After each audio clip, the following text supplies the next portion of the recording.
Thanks for sharing this show with your friends. It does a lot for them and everyone else in our community. Stick to it.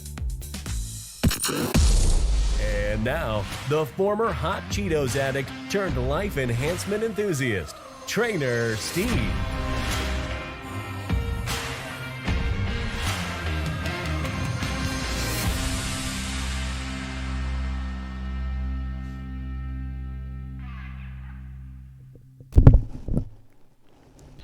What's up, everybody? Trainer Steve checking in for this momentous momentum morning, the weekend edition.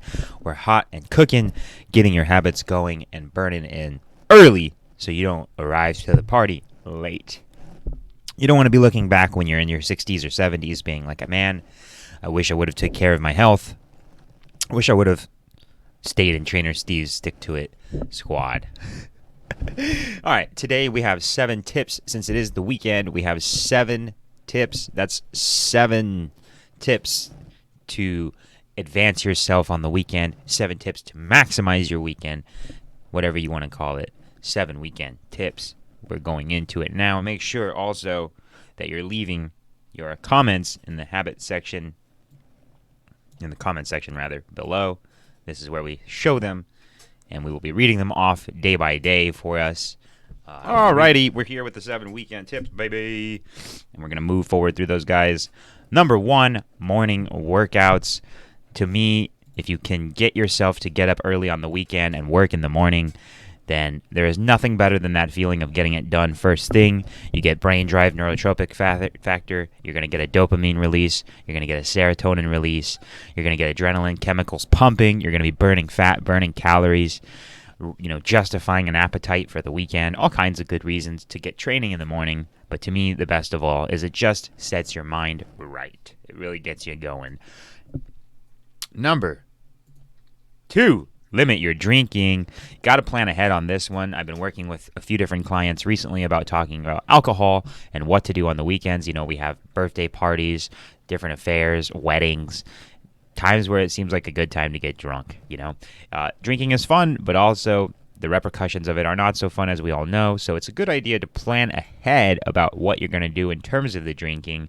It's helpful to say, hey, I'm only going to have 2 today, or hey, I know I can't control myself if I have 2, so I'm just not going to have any today. Maybe I'll bring non-alcoholic beer or spirits with me to this event. There's a brand called Partake Brewery that I really enjoy. It's only 10 calories per beer, and they have stouts, IPAs, pale ales, and it tastes delicious. So that's my go-to when I'm trying to abstain from alcohol at a party.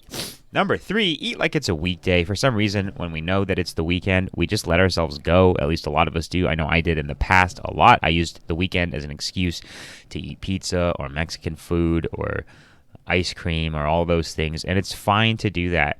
But in fact, if you say I can't have this ever on the weekdays, you're kind of punishing yourself there. So sometimes it's okay to indulge in those things even on the weekdays, and then just more so say, hey, 80% of the time, am I eating healthy? If you're just sabotaging yourself every weekend over and over, you're going to be spending Monday through Thursday cleaning up your act, and then Friday is really going to be the only day of value for you. So you got to keep consistent on the weekend if you want to see consistent results. Number 4, don't go hungry to a party. If you haven't eaten and then you've gone somewhere, it's just like that. It's the same thing as the grocery store. If you go to the grocery store when you're full, I was just talking with my buddy. We went to grocery outlet together, and he was like, hey, I just ate before we came. He's like, I don't want to buy anything. And that mindset is what happens when you go to the store when you're hungry. You go there and you want to buy everything. So you got to be careful when you go to the store on an empty stomach. Number 5, scheduled relaxation time. This is so important. When your brain starts to scan for different goals of what to do throughout the day, you have little micro goals like I need to go get this food, or I need to go talk to my friend, or I need to do this X, Y, and Z. When you get these micro goals locked into your brain like a heat-seeking missile goes to those goals. And then over time, if you have too many of those loops in the day that open up to say, I got to do this thing, your brain also says, I'm overwhelmed with things to do. And then you forget about the big picture, which is why it's important to find time to stop and be in silence. Maybe journal, relax, meditate, go for a walk, talk to a therapist, talk to a friend. about what's going on in your life, do a review of the week maybe. All of these are different tools and techniques that one can use to be more self-aware on the weekends so that they prevent themselves from making mistakes and so that they can overcome the obstacles that they're facing perhaps in the next week. Number 6, get outside. Getting outside, especially first thing in the morning, is super important to turning on the circadian rhythms in your body. You have DNA at a cellular level that is controlled by the environment that goes on around you, and it's best to maintain a natural flow of what went on in our ecosystems when we were Paleolithic man. So in that time, we didn't have housing like this always blocking our light. We didn't have artificial lights. It's important to get outside at the beginning of sunrise so you can get your circadian rhythms on par.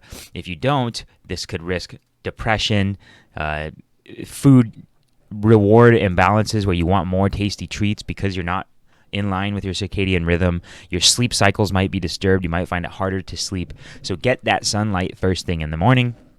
Also, it is helpful to get out at nighttime when the sun is about to go down. If you're out there when the sun is going down, your body is also going to become more aware that it's about to be nighttime and produce more melatonin.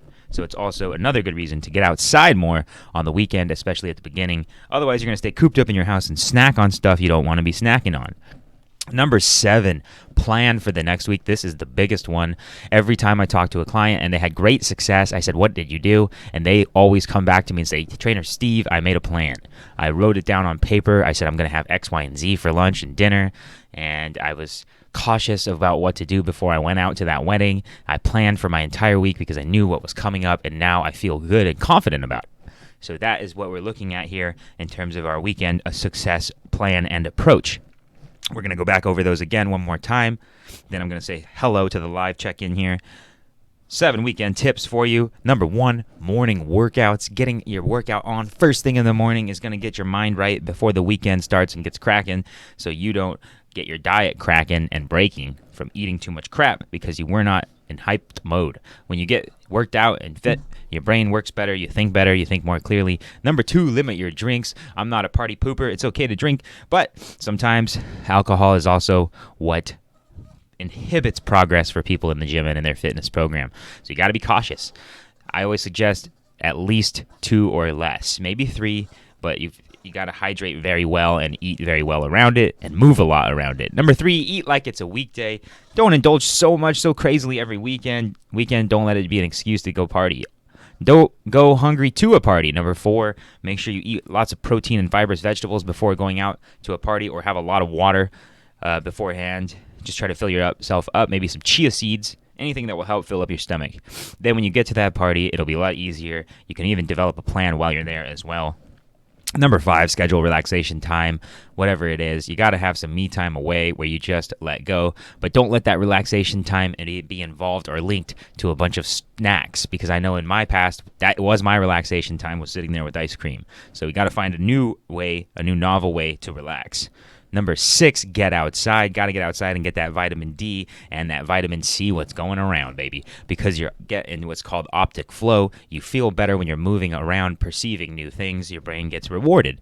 Number 7, plan for the next week. Got to get that plan. If you're not planning ahead and literally writing it down on paper, then it's going to go into the vapors. All right, that was a good rhyme. I'm going to move over now to the habit roll call right after we check in and say hello to the main mama of the group, Evelyn Price. Good morning. Got my stretches in, kettlebell swings, clean and lifts in, hip exercises done, no sugar over 6 grams for 53 days. Great topic today. Have a great day. Thank you, Miss Evelyn. Love to know if there's anything exciting going on in your life. Let us know. Okay, and now we're going to move over to the habit roll call. Also, if you have comments or if you're here watching, please shoot it down there in the below, and then we can get involved in the wackiness. Number 1. The world famous habit roll call.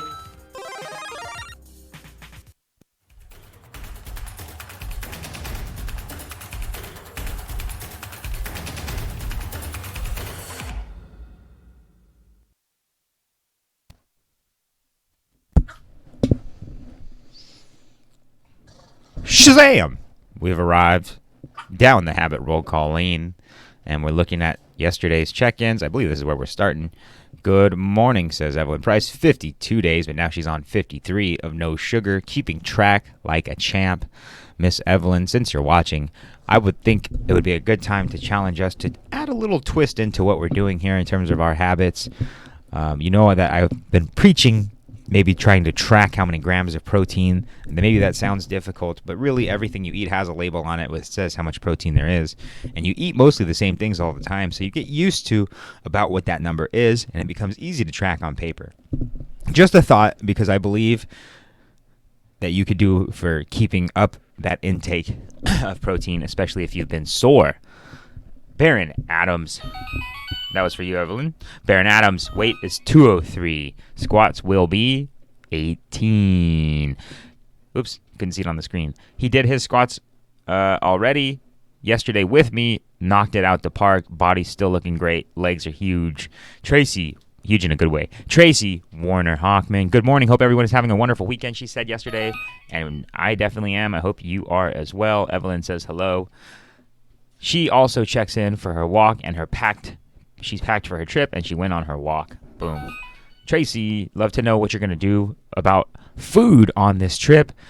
We do know that food becomes a dangerous obstacle for people when they're traveling. So it would be wise to have a nice plan ahead for what you're going to do, and I'd like to hear about what you're going to do.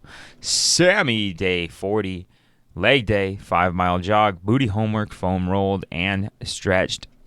Consistently killing it, Sammy. Still want to get you on a call.